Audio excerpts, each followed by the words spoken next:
Hello, everyone. Thank you so much for coming today. My name is Mariah Belingit, and I'm a national education reporter with the Washington Post. And today we're going to talk about the not so lost year. With us, we have Malcolm Coles, the acting chief executive officer for AmeriCorps, which is an organization that made big news today, which we'll have you talk about.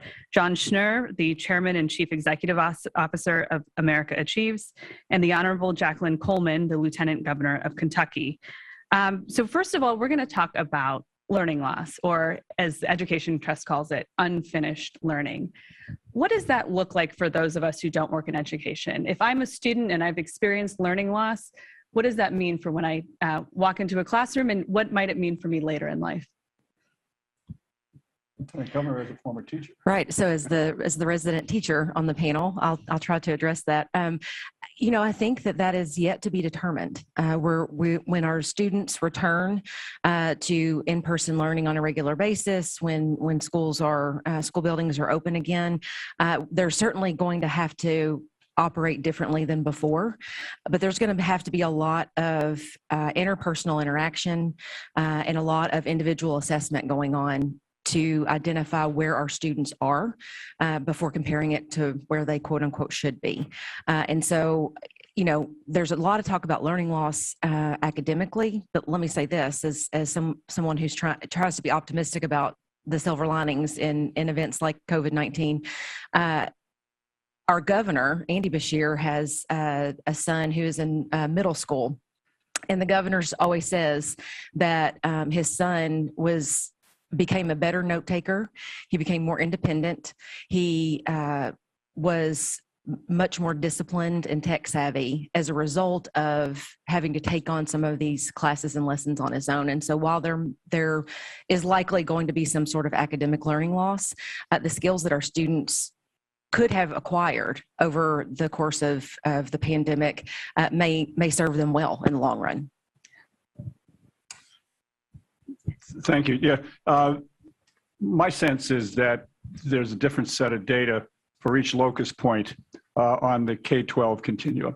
And it's very different if you're someone who's a third grader, because the classic test of can you read and read well by the time you complete the third grade is a known predictor of what your pathway is going to look like. I think it's very different for someone who is a high school senior who's pretty much full grown, at least without the plasticity of the brain being completely there, but they're competent in terms of technology. They can, in fact, adapt to the remote learning requirements and actually are building in that discipline. I think it's too early because the data isn't quite in yet, because we really haven't had people back to be able to sort of test them accordingly. Just to build on that, I think this has been a tough year, obviously, a tough couple of years for the country, for kids and for families around the country, particularly those who already had been struggling more before, for kids of color, for low-income kids. I think your question is a great question. Practically, what does it look like? I think we do now have evidence that in places that particularly low-income and Black kids, in Texas, for example, 50% failed state tests compared to on average in the state 16% the previous year. So you have a much greater share of kids who just aren't coming ready for, with the foundations for math to learn kind of the material without the right acceleration, or they may be reading books at a young age, assigned books that they haven't yet kind of mastered kind of the fundamentals for. The kids can learn, but they've just been in a situation in many cases, particularly those low income, where they haven't had sometimes access to broadband, they haven't had access to the teacher support, where now there's a need. It's not catch up, it's acceleration, but we need to really, really intensify support to help those kids who otherwise, if they don't catch up now, year after year goes by, it's going to get much harder to catch up, and it could shortchange their future and their future careers in our country if we don't really intensify the acceleration now, especially for the kids who've lost the most. Right. And, we often focus on academics because I'm an education reporter. You all work in education. But what other kinds of losses do school systems need to really focus on, and policymakers need to focus on? What else did kids lose this year that we don't talk about enough? I'll say that there's been a lot of focus on teaching and learning, instruction, those types of things for our students in the classroom. But we all know in the world of education that you teach the whole child. It's not one dimensional, it's multidimensional. And one of those dimensions that is going to be critically important for us to address is mental health. And as you mentioned, probably that probably looks different in different demographics of kids based on what kind of access and opportunity they had to begin with, right? So one of the things that we did in Kentucky was the governor got his discretionary funding, gear funding, and in consultation, we talked about how so much funding is going to go towards addressing learning loss and figuring out what that looks like and what that means. And so we actually contributed all of our gear funding. It was $19 million towards mental health services for our students. And so it's a combination of mental health for our students, also their families, because that's important. Access to childcare, which has stifled so many working families across the country. And because our low-income students and the students that have the least missed out on the most, especially when it comes to high school, with a relationship with a guidance counselor that could have helped them with college applications and decisions.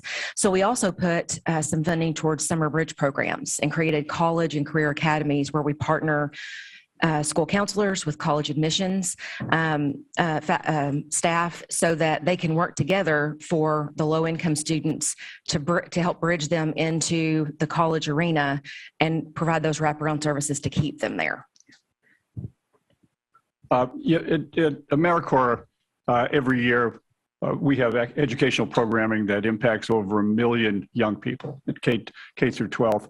We do it in partnerships with organizations such as City Year and Teach for America, a lot of community-based organizations and local school systems. I will say that we did not have a hard stop. It forced us to be much more resilient and really to pivot quickly to adapting away from face-to-face to remote learning. I will say there was loss. There's no dispute. I mean, it's not the same experience. And again, not only in terms of where you are in the locus point of K through 12, but as was suggested, everything is viewed through the lens of DEIA. Is it diversity, inclusion, equity, accessibility? And to the comment was just made, there are some stark differences. I mean, we can tell that even without metric data collection. We know that. Just the anecdotal stories are just too overwhelming and too powerful. I will say the plus side for us was that it forced our programming partners to move to those testing a range of online learning activities, some of which were more successful than others. But there's no dispute that the inability to be there in person was a dramatic loss. Agree. And again, I think this discussion, your question around what else beyond the academics have kids lost out on, again, it's been a hard year. I think relationships, the relationships that kids get with their peers, their teachers, tutors, mentors, this has been an isolating year for many kids. And for many of us, but for kids who need that hugely to develop, and then as a foundation, yes, for academic growth, but their development as human beings more generally, that's a big loss. I think the mental health issues are pretty staggering in many cases. The rates of suicide attempts have gone up dramatically. And so I do think that solutions do need to focus, yes, on academics, but also on relationships. One of the things we'll talk, I know about, is about tutoring, but there's some really good examples of tutoring. It's not just about academic catch-up and literacy math. It's about caring, engaged tutors and who spend time getting to know a kid and supporting and building those relationships. Mental health issues, as your Lieutenant Governor said, huge investment needed, including with all the federal funds coming in mental health. I think there's some innovative solutions out there. Massachusetts and Michigan, for example, have figured out ways to leverage Medicaid to invest more deeply in mental health and use a little bit of money to kind of get that going. But those investments in the relationships and the mental health supports are going to be crucial. And perhaps it's because we're not covering it in a way that's exciting enough, but we know that the investment from the American Rescue Plan in education is unprecedented, it's staggering, it's all those big adjectives. And I wanted to talk to you all about what you are using that money for and what you hope to use that money for and what you hope it might accomplish. So I will say this unequivocally, that the American Rescue Plan saved Kentucky. I can speak for Kentucky. I'm sure it applies in every state, but certainly when it comes to public education, because of exactly what we've been talking about. COVID-19 certainly came with its own set of challenges, but it also exacerbated old ones. And so those have now reared their head with the digital divide and broadband, with hunger and food insecurity. In Kentucky, our schools delivered over 5 million meals to students in need. And so all of those issues that we know existed before, we are being forced to confront. And so that's how a lot of our spending in Kentucky is going to be utilized around areas like broadband, and certainly with school facilities. That's another investment that we're going to make, and then infrastructure as well in all of our communities. At AmeriCorps, we were fortunate enough to receive an additional billion with a B to enhance our programming, which essentially doubled us. And we placed our bets on what we had proven track records, one of which, as I mentioned, was continuity of learning. A second was food insecurity, and that goes hand in hand with learning loss. It's such a linchpin of the nutritional situation for so many kids. And then lastly, we set up a lot of partnerships with FEMA for actually providing logistical support at megavac sites. So we got several million people into the system that way. We're going to continue to build out in that vein. This is where my shameless pitch comes in, because we're going to be publishing some notice of fund availabilities in the very, very near future. And we've got a lot of partnerships with, as I say, higher ed, K-12, not-for-profits that play in that space, and we want to expand that as well. So keep an eye out for that. And so we're hopeful we can make some big plays. I will say one other issue, which is we got an additional $400 million in an interagency agreement with the CDC to create a service to career development pipeline for the next generation of folks who are going to be professionals in the public health system. So that's going to be one of our big bets as well. Those are such important investments. And I think you're right in your questions. Look, we've got a time of kind of unparalleled need that like highlights but exacerbates some of the inequities that we've seen in our country for a long time. And yet we do have this once in a century investment that's been made and potentially being made in upcoming infrastructure and reconciliation packages. I think there's an opportunity for that to be used really effectively to not only help address the need, but to build back stronger than before. And the president's build back better than before, done right. There's also an opportunity for it to be wasted and not used well. I think the way in which this funding is going to be used for what and what way is crucial. And I'll just give a few quick examples of that. I think the ways that are being or could be used. One, in terms of kind of learning recovery, it's not the only thing that's needed, but do you think that evidence-based tutoring for kids in especially early literacy, pre-K, kindergarten, first, second, third grade, and middle and high school math has proven to be tremendously effective, both in terms of academic support, but also in those relationship development that we were talking about before. And AmeriCorps has been a big supporter of that. The Minnesota Reading Corps has spread to other corps, which really has helped get tutoring and relationship development for young kids that's had tremendous impact.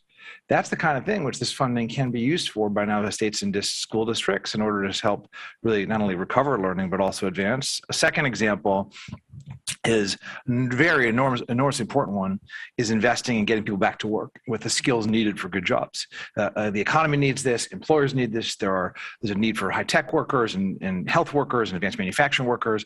And you got a mismatch between where people are in terms of their skills and kind of opportunities to get those jobs and what the employers need.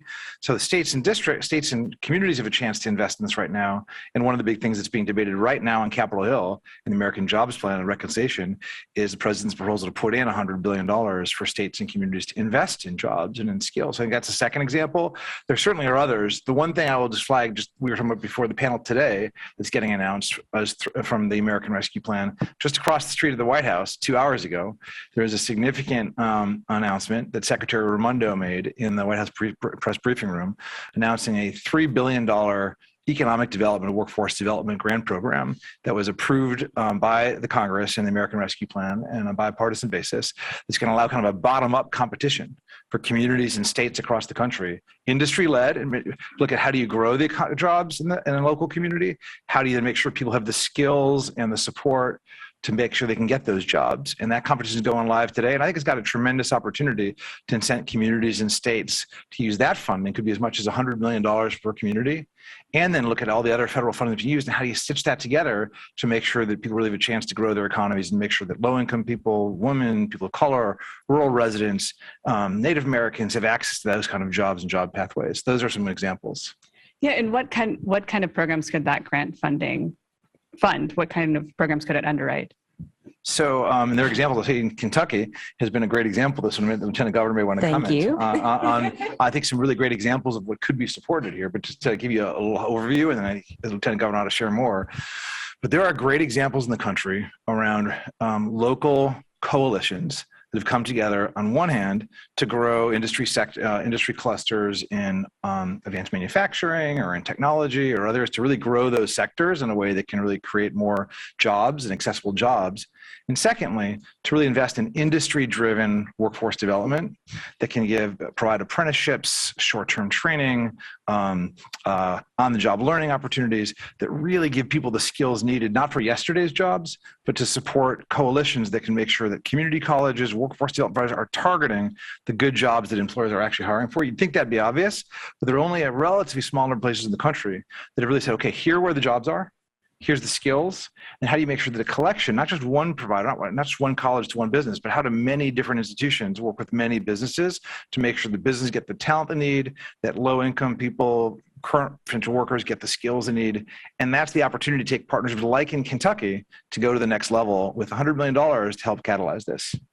Right. Well, thank you for that. And you're exactly right. That is that's the magic formula that I think every state is probably trying to get to right now to figure that out. We are a large advanced manufacturing state. And so we're working with different industries to help with apprenticeship programs, programs that exist within places like Logan Aluminum in Kentucky that create leadership programs. And so as a result, their turnover rate is almost nothing because they're investing in those workers and they're creating those relationships that are just as important as in tutoring, right? As schools as people on the job.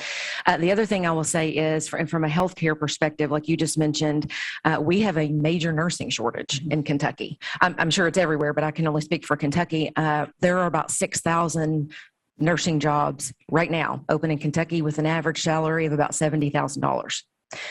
That's a goal. I mean, I would think about it this way. If we had a business come to us and say, we want to put 6,000 jobs in your state and the average salary is going to be more than what the median household income is in your state, we'd be falling over ourselves to figure out how to get that business in our state.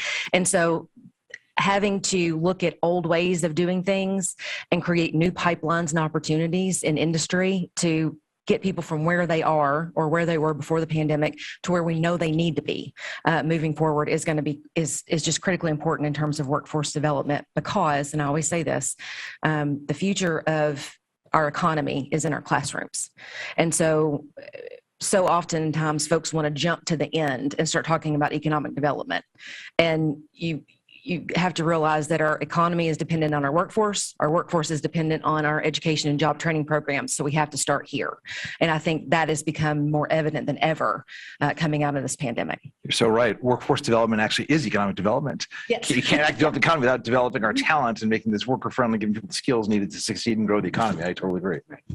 So I mentioned the Public Health AmeriCorps initiative. We're also in a very big conversation about the Civilian Climate Corps. And that model would be expansive. And it would be essentially using an approach of service as a function of career development.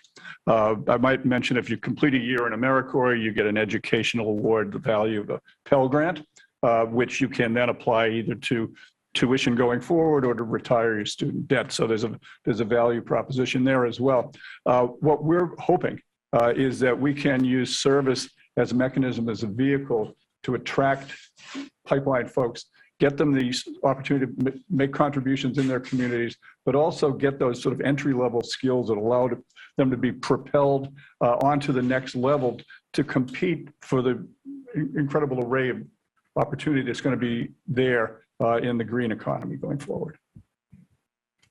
And I wanted to take a little bit of a step back and just talk about something I think many of us or all of us have experienced, both in attending high schools and in seeing high schools as a reporter. Some of the schools I went to had cockroaches and rats. Others had TV studios. I've been to school buildings that don't have working heat in the wintertime.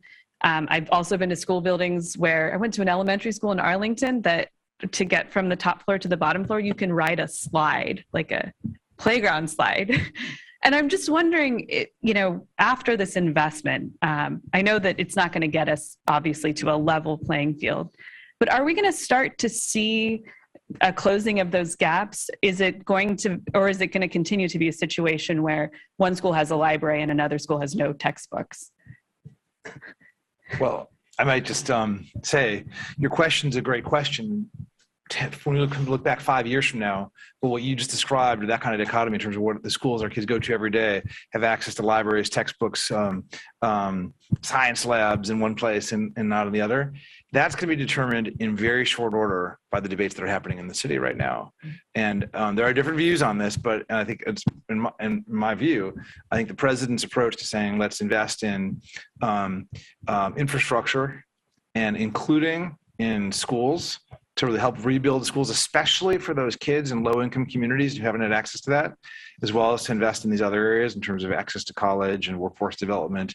But this is the opportunity where the disparities that have been growing in many ways can be addressed. And it's the building back, I think, really can be made possible if Congress acts in the coming weeks, both with the scale of investment that you talked about, but also with the focus on good jobs, on fair access to good school facilities, in terms of paid leave, in terms of access to college. And that's the debate that's happening in the city right now, not just how much money, which is really not the most important, but is that money then going to be spent on the things that matter to address the kind of inequities like you're describing? So we'll see. It depends on what this Congress does.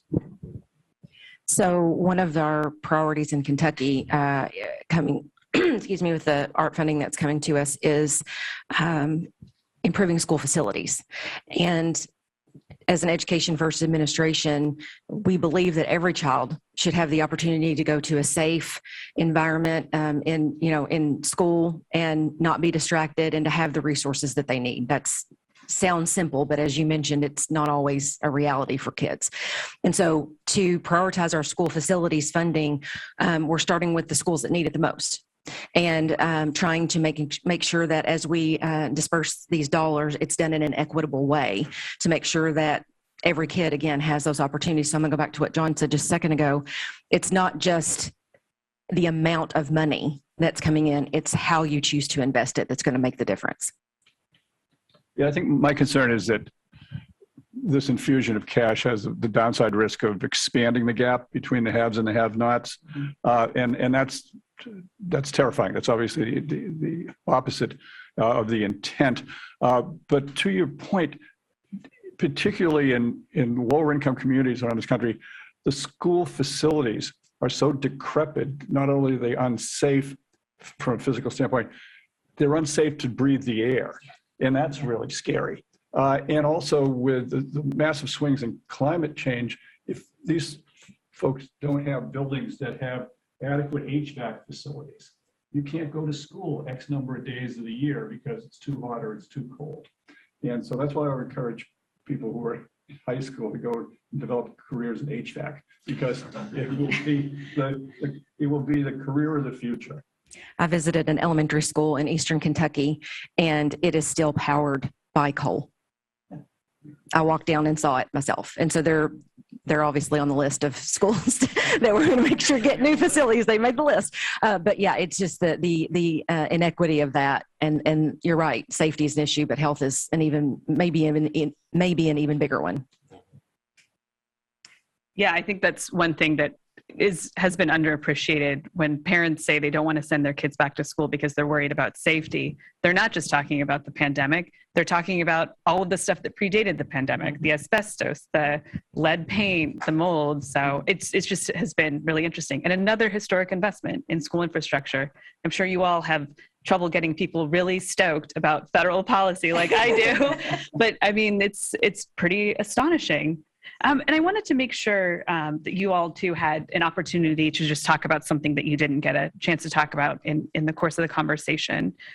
I know you're doing a lot of extraordinary things in your state, so I wanted to make sure you had a chance to talk about it. So I think one of the lessons that we've learned over the last year and a half, and I'll just say I'll be glad when I can start a sentence without over the last year and a half with COVID, is the importance of our children seeing themselves in the first leaders they experience outside of their homes, which is so often your teacher. And so in addition to serving as Lieutenant Governor, I also serve as the Secretary of Education and Workforce Development. And so our cabinet had an opportunity to make a pretty unprecedented investment in the Kentucky Academy for Equity in Teaching. It was a program that existed. It went, everybody thought it was a great idea. And then all of a sudden funding got tight and it wasn't funded anymore. And so we infused $1 million into the program to jumpstart it and to get it going again. And so, there are lots of statistics out there about how much better kids of color perform academically. Graduation rates are higher, test scores are higher, all of those things. College going rates are higher. And those things are all very important. But at the end of the day, one of the greatest gifts we can give our kids is the opportunity to see themselves in those leaders that they first experience outside of their home. And in addition to that funding, we're also tying in statewide for every school employee, teacher, and personnel implicit bias training. With all of the challenges that we faced over the last year, some of them have been medical and some of them have been social.